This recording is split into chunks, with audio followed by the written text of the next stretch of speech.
So the two modules that we are going to cover today are the sample size concepts and the statistical tests of significance for evaluating any study. Though these are little statistical details will be there in these, I will try to make them simpler with clinical examples, and also the worksheet that you will be answering will help you in understanding them more. Okay, keep focus and try to understand. I'll try to go slowly only.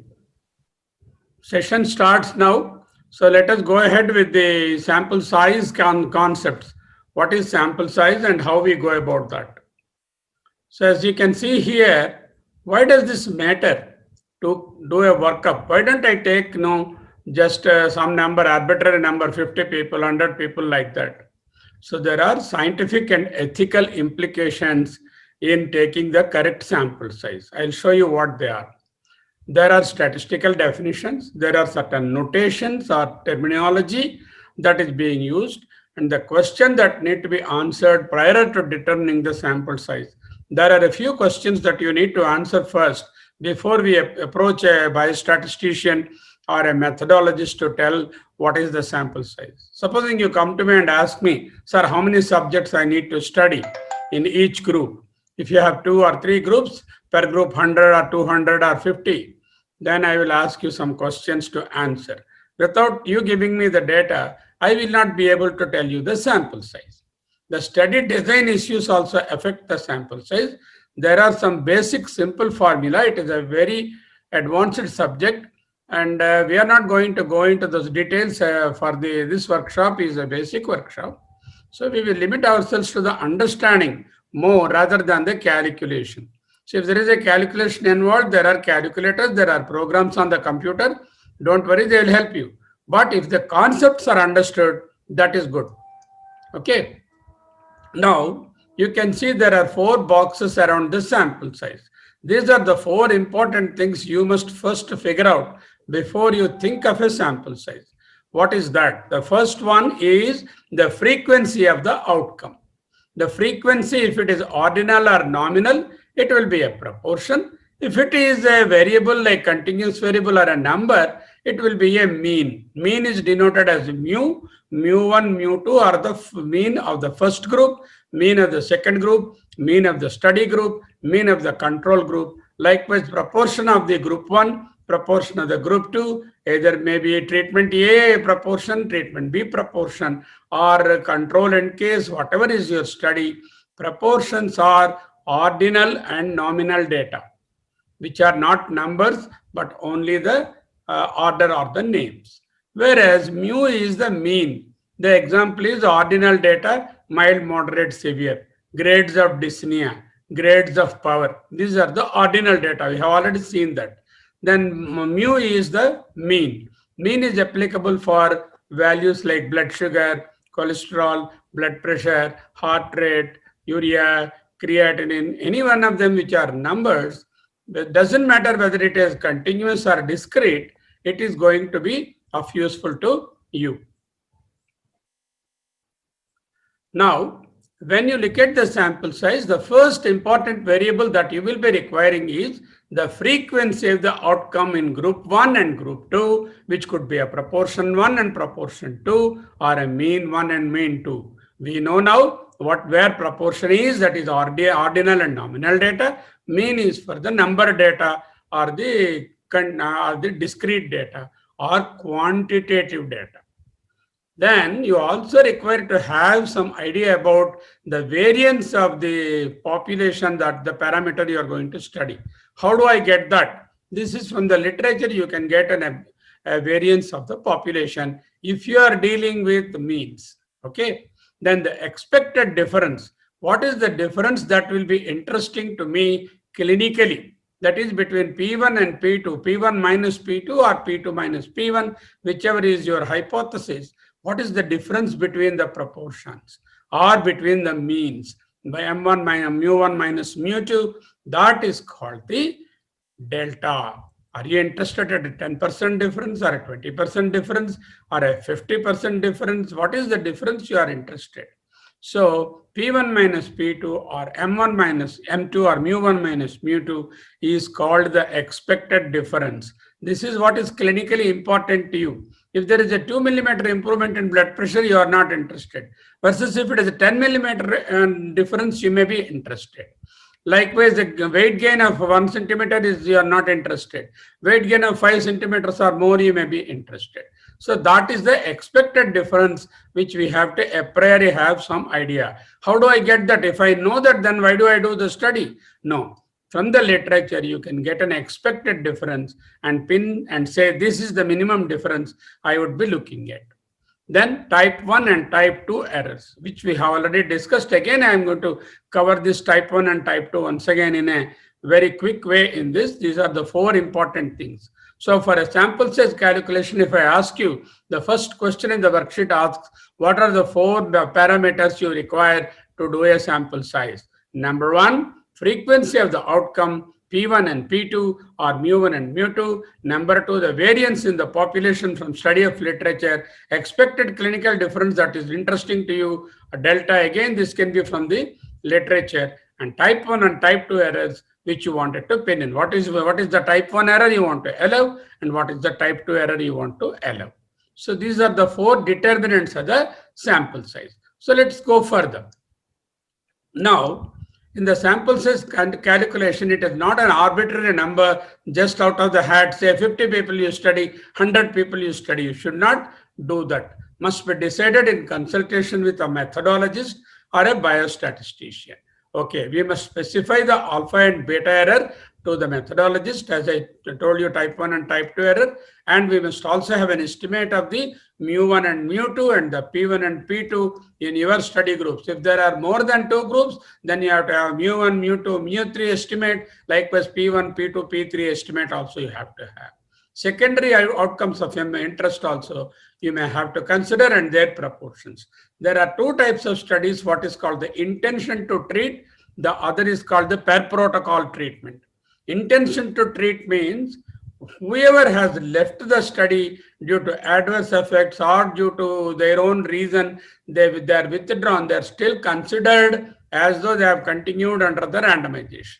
That is, we had an intention to treat, but they have left because of the adverse reaction or because they are not willing to continue or they have migrated from that area or the person is dead before your study is completed. Whatever may be the reason, if they continue to leave the study, still they continue to be treated as though they are continuing in the study under the randomization. Per protocol study is more sort of rigorous in the sense it is limited in its application compared to intention to treat study, which is more generalizable. The per protocol study is more an efficacy study. Intention to treat is an effectiveness study. Effectiveness is you include everybody, those who continued and those who did not continue. Per protocol study, you exclude those subjects who are not part of the study throughout and who are there until the end only, you continue to use them. This is another important point you keep in mind, and if you expect the dropout rate, then you have to adjust the sample size also if you have an intention to treat. Duration of follow-up also need to be decided, and this will give you the event rate. In 1 year, how many cases occur, in 2 years, how many cases occur. Depending on that, you have to decide the duration of follow-up, and also what sort of statistical method you analyze. These are some of the important variables. So now understand the concept of population, study population, and sample in the study. Let us say I would like to know the difference in the blood pressure in people who are less than 50 years and more than 50 years. Okay, what is the prevalence or proportion of people who have high blood pressure in people who are less than 50 years and more than 50 years? The hypothesis is a greater age group will have more hypertension. But I wanted to verify a very simple sort of study.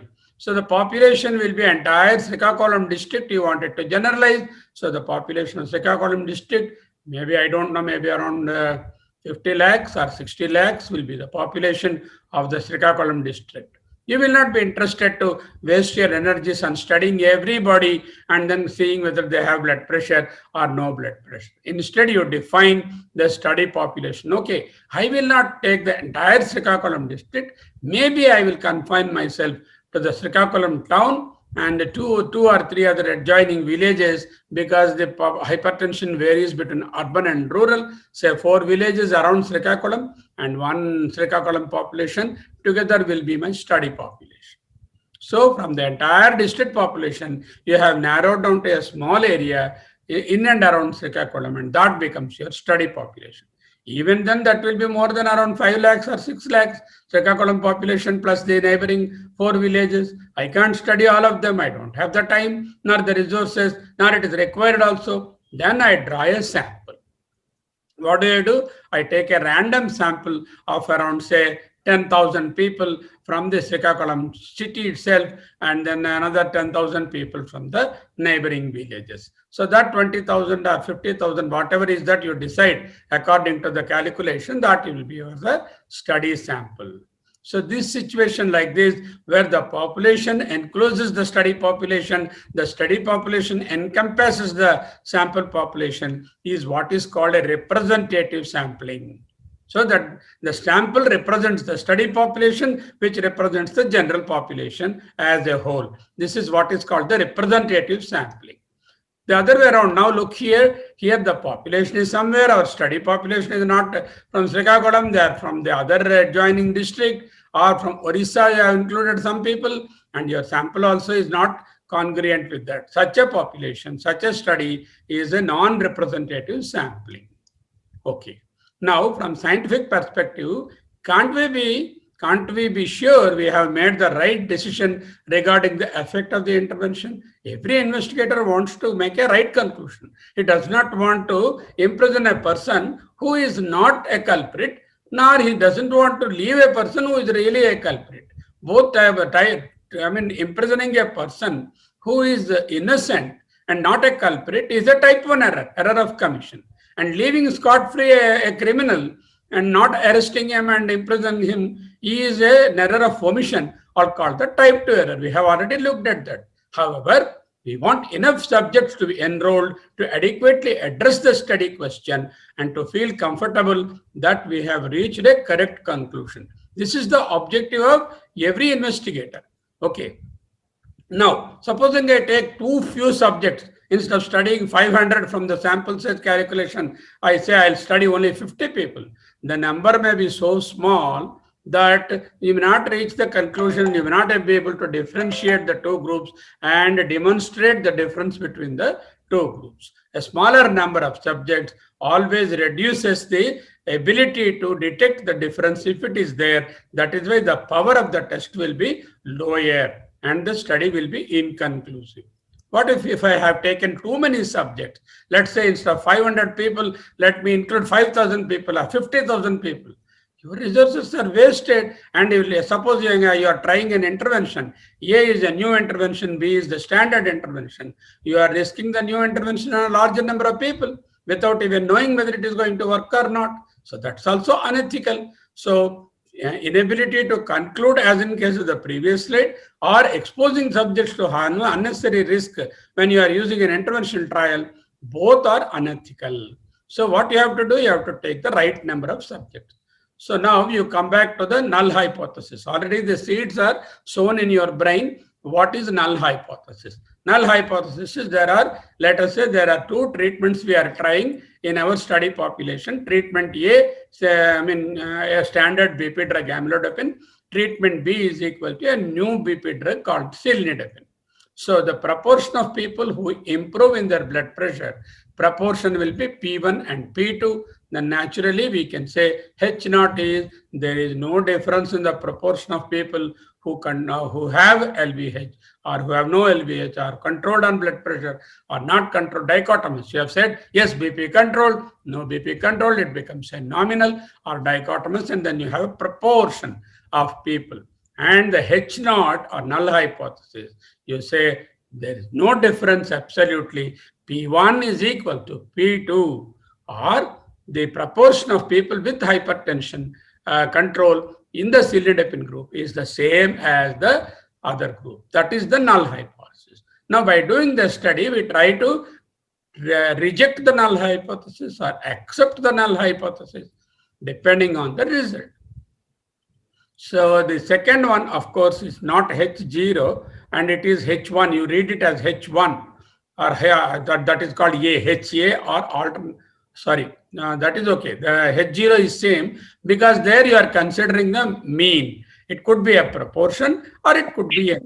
In this case, if you are looking at the mean blood pressure, then okay, we are not said yes or no, but we are comparing the mean blood pressure. Okay, then that could be mu1, that is the cilnidipine mean blood pressure is the same as the amlodipine blood pressure at the end of the study. So either it could be a proportion or it could be mean, and H0 says there is no difference. There is no difference unless the study proves otherwise. Alternate hypothesis or HA is there is a difference and P1 is not equal to P2 and mu1 is not equal to mu2. That means either P1 is better or P2 is better or mu1 is better or mu2 is better. We can have two-tailed both sides, or if you specifically you can say P1 not equal to P2 and mu1 not equal to mu2 is the alternate hypothesis. Now, the p-value is the chance of obtaining the observed result on one or more extreme, or one observed result or a one more extreme when the groups are equal under H0. The groups are comparable in all respects except the cilnidipine and amlodipine under the H0. And what is the chance of obtaining the observed result? And if that chance you wanted to keep it as 95%, you wanted to be sure, and you want to take only 5% chance of a wrong conclusion. That is what exactly is called the p-value. If the p-value is less than 0.05, that means there is a difference, real difference, that you can conclude from the study significantly. Test of significance is for the H0. Based on the distribution of the test statistic, H0 is true, and then you have to say it is not the probability of H0 being true. The p-value is the chance of obtaining the observed result from the study. That chance, we wanted to keep it as 95% surety, and only the error we want to keep it as 5%. So these are some of the basic notations. Now let us go and see. Measure the true population difference between the estimated difference of medical importance, also called the clinical significance. We have already told about that. Unless there is a sizable difference in the blood pressure control, I am not going to accept the intervention. That you have to decide what is the delta or the difference between proportion 1 and proportion 2, or mu1 and mu2. Mu is mean 1 and mean 2. Then n small n is the sample size per group or per arm. Supposing you have 5 groups, it will be a small n into 5. There are 2 groups, the total sample size will be 2 times the small n. If there are 3 groups, 3 times the small n. Supposing I have 3 types of groups, like mild cases of COVID, moderate COVID, severe COVID, and if each group I require 60 people, 60 into 3 will be 180 people will be required to be allocated. So small n is the per group and capital N is the total sample size. So they will ask you what is your small n? That is 100, means that 100 means I have 100 people per group. Then they will ask how many groups? 4 groups. So assume that you have a study population of 4 into 100 is 400. Okay. What is type 1 error? What is type 2 error? We considered at length about these different examples. So rejecting the H0 that they are equal or the same when rejecting the H0 when it is true. That means P1 and P2 are in reality they are same, but we have rejected it and said no, they are not same. Amlodipine is worse than cilnidipine, or cilnidipine is better than amlodipine. We made a conclusion. When we do that, we wanted to keep our error to less than 5% or 5%, and 95% of the time our rejection should be good and correct. And that is what is called the type 1 error, also called the alpha error. Okay, this is usually pegged at 5% or 0.05. Type 2 error is failing to reject null hypothesis when the null hypothesis is not correct. In fact, there is a difference between the two drugs, but my study is saying that there is no difference, both are same. I could not identify a difference. That is failing to reject the null hypothesis when in fact it is false, is called type 2 error, also called the beta error. So 1 minus beta error is the power. In the worksheet, you will have questions. What is type 1 error? What is type 2 error? What is power? Type 1 error is rejecting the null hypothesis when in fact it is true. Type 2 error is failing to reject the null hypothesis when in fact it is false. Okay, power is 1 minus beta. Now, you can see that in the tabular form. The truth of the situation is the two treatments are different. Supposing I have tested the whole of Srikakulam district, I can find that cilindapine is better than amlodipine. But I did not do that much study. I only studied 100 in each arm, 100 and 100, 200 people, because my statistician said that is good enough for your study. We did 200. Then based on your study, you either reject the null hypothesis or you do not reject the null hypothesis. The truth is the treatments, you reject the null hypothesis when the treatments differ. The truth is that they are different, that H alternate hypothesis is true, and you have rejected the null hypothesis. You ended up in a correct answer there. Okay, you ended up in the correct answer. Whereas when the treatments are equal, in fact, but then you rejected the null hypothesis, you committed an error called the type 1 error. Look here, this is the treatments are different, but you did not reject the null hypothesis. You have just accepted that they are same when in fact they are different. That is what is called the type 2 error. And here actually they are not equal, and you also concluded they are not equal, which is correct. We wanted to keep type 1 error and type 2 error very checked, and type 1 error conventionally is kept as 5% and type 2 error at 20%. 1 minus 20% or 80% is the power of the test. Okay, now, so what are the ones which increase the power? I want to increase the power. Power is the ability to detect the difference if it is there. The power of the test is, power of the study is the power to detect a difference if in truth it is there. Okay, and that is that can be done by increasing the sample size, if the difference is more, if the delta is more, or if you decrease the, if they decrease the alpha error decreases, then the power decreases, beta error increases, power decreases, variability increases, power decreases. So why is alpha smaller than beta? Because most often we do a study to find out the difference and not similarity. And when you are trying to find out a difference and reject the null hypothesis, you commit more of a type 1 error and not a type 2 error. So we always want to be very sure about that. Okay. Sample size. How many subjects are needed and what is the power? We have answered these things. Now, these are the important questions. Keep in mind. What is the main purpose of the study? Main purpose in this study, cilnidipine, amlodipine, is to demonstrate any difference if it is there in terms of blood pressure control. What is the primary outcome measure? BP control. Is it dichotomous or continuous? Dichotomous means yes control, no control, or continuous means what is the mean blood pressure here in this group compared to both are possible in our study. We can look at a dichotomous variability as well as the number also we can see. How will the data be analyzed to detect a group difference? What sort of test you would like to use? How small a difference is clinically important for you? That means what will be the change in the blood pressure you expect between treatment A and treatment B. If it is 10 millimeters, I will accept clinically. Okay. If it is 5 millimeters or 20 millimeters, you have to decide. But of course, nobody would be interested if the difference is 1 millimeter, isn't it? So that is what is called the clinically important difference. Before we determine the sample size, we need to answer how much is the variability in the population. That is from literature review, you will get it. What is the desired alpha? Usually 5%. What is the desired beta? Usually 20%. What is the sample size allocation ratio? You want to keep both the treatment arms 50-50 or 1:1. Cilnidipine 1 and amlodipine 1:1. Or sometimes new intervention you would like to keep little more than the conventional intervention. We already know about the conventional intervention. For example, the vaccine trial that the medical college is doing on the COVID vaccine, they have got a 75-25.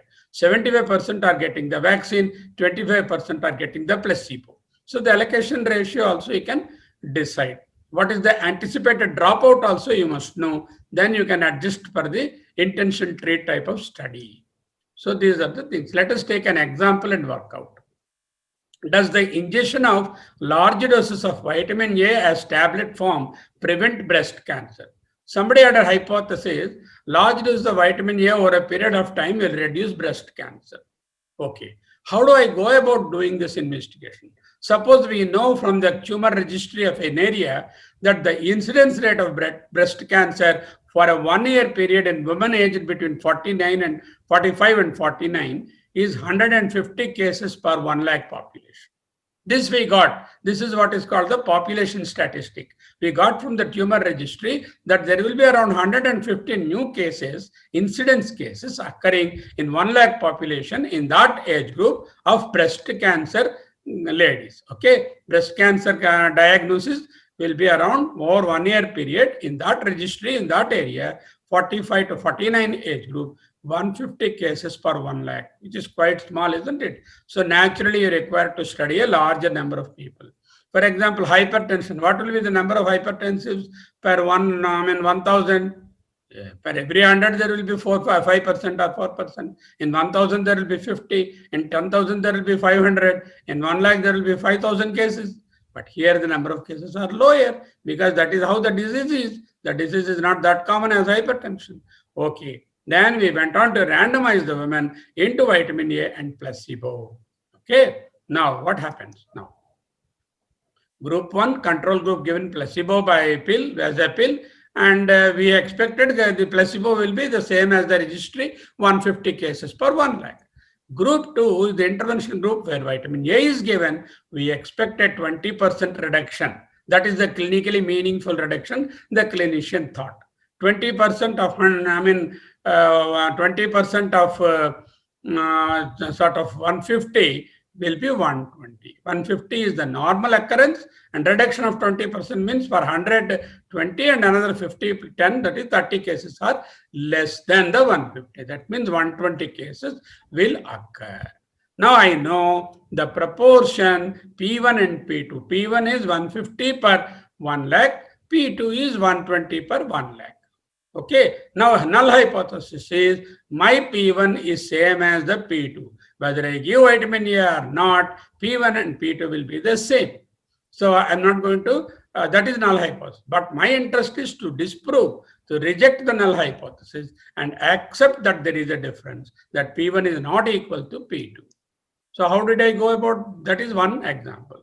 The other one is diet will help reduce cholesterol. Suppose an investigator wishes to determine the sample size to detect a 10 milligrams difference in the cholesterol. In the previous example, it was a proportion, and here it is a mean. We are going to use a delta is 10 milligrams of difference, okay? And subjects with a baseline cholesterol of 300 are randomized, and then you have group 1, 6-week diet intervention, group 2, no diet intervention. And then you have got the H0 is mean in the group 1 and group 2 are the same, that is H0.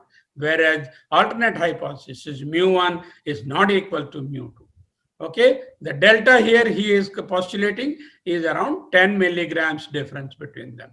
So the alpha level is 0.05, beta level is 1 minus power is the beta, that is 0.2 or 20%. Expected difference, not in the proportions here, it is in the, in the first case it is proportion, and in the second case it is the mu1 and mu2. We know the delta here is 10. And you also should know the standard deviation of the population, standard deviation of the first population of group 1 and group 2 to calculate the sample size. This much is enough for you to understand. So now this way I have discussed earlier, this is the normally distributed population, and then this is the one tail of the 2.5%, the other tail is 2.5%, and there is a formula below, don't worry about that. And again, this is how you do the calculation, looks very scary for you, and don't worry, there is help on hand. And these are only very simple. If you understand, you can do on the calculator itself. But you are not very familiar with these notations, and I am not expecting you to understand the statistics part of it. Okay. Likewise, dicosmos or dichotomous outcome, the power also is there. And this is another formula. Why I am showing this formula? These are the different formula are there for proportion and different for the mean. So this is the formula for the mean, and this is the form with the power calculation. You can use these. This is two independent samples. Now, let me now take you to a website where you would be interested to look at the, yeah. So there you can see here the confidence level you need to, I'm just enlarging it. So that is the confidence level. Do you need 95%? That is your alpha. 90, 95, 99 also you can choose. You can change the number. What power do you need? 80% is normal. You can have 90% also. What do you believe is the likely sample proportion in group 1? That is your P1, and the other one to be P2. And if the P1 is 60 and the P2 is 40, with a confidence of alpha of 0.05 and a beta of 80, you require 95% people per group. Okay. Now let me change it for your convenience. I will say 90%. Okay. And then immediately when the error you wanted to accept more, the sample size is reduced. But I said 99 because then 141 people. I wanted to increase the power from 80 to 90. Okay. Now I increase the power to 90. Some more subjects I have to study. Let us say my group 1 is 20 only. And then my group 2 is 15. I want to pick up the difference. Then I have to study 1,712 people in each arm. So what does it tell you? If you increase your precision of alpha error, you need more sample size. If you increase your power, you need more sample size. If the delta or the difference between P1 and P2 is going to be smaller, you need a larger sample size. Suppose let us say the regular proportion is 80, and then I am interested if a difference of 50% exists, let's say 40, I require only 38 people. And if my precision is 95 and my this one is 80, then only 20 people are good enough to study. Okay, you don't have to go through all those big formula there. Remember, that is only to tell you the background, what is going on, and this calculator will calculate to you exactly what you will be requiring depending on the things. What is it asking? What is your alpha error? What is your beta error? What is the P1? What is the P2? And what is the delta? That's all it is asking. Okay. Now, let me just share you another example of this, and I will go back to share the previous presentation. Now, this is comparing, earlier it was comparing two proportions. Now it is comparing two means. So what is the calculator again? Here also you can see here the confidence level, that is the alpha error 95%, beta is standard 80%, and what is the hypothesizer difference?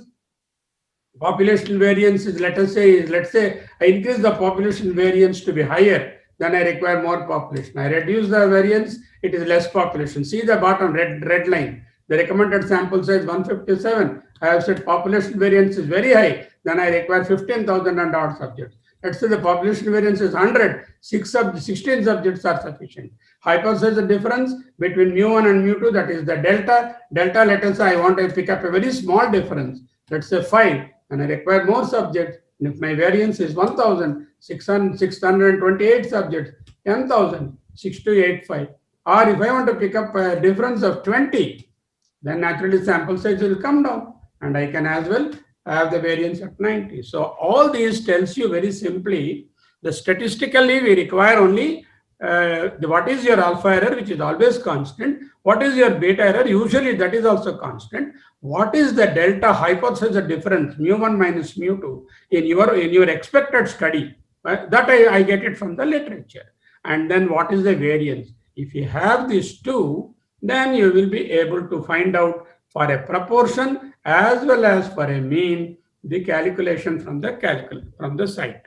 I don't have to really worry about those big formulae, and So for example, all these formula are not required. All this is calculated in the background in the computer itself today. When we were students, we had to do all those things manually. So the summary here is sample size is very sensitive to the value of the delta.